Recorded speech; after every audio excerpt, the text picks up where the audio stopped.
people who may have been innocently caught up on the wrong side of things, and those not implicated in crimes be released and charges against them withdrawn. This will enable the agencies to focus their resources, efforts, and time in investigating and prosecuting serious criminal elements who took advantage of peaceful demonstrations to advance a dangerous agenda of lawlessness, anarchy, and mayhem. It is important that these suspects are brought to book and that they are prosecuted. I also take this opportunity to affirm the constitutional authority and duty vested on our national security institutions to protect our country against internal and external threats to sovereignty, to lives of our people,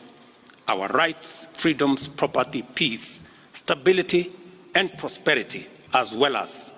our collective national interest. Consequently,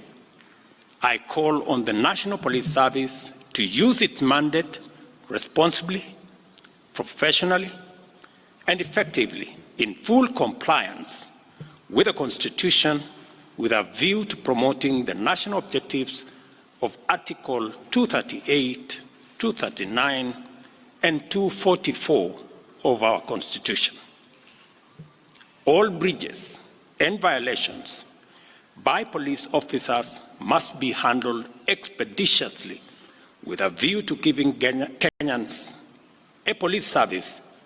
that upholds the highest standards of integrity. As citizens of this great nation, we all have a duty to balance our rights and responsibilities at all times so that the legitimate exercise of our rights and freedoms does not undermine our broader aspirations to remain a civilized, democratic, and peaceful country governed under the rule of law and institutions of governance for the benefit of all of us.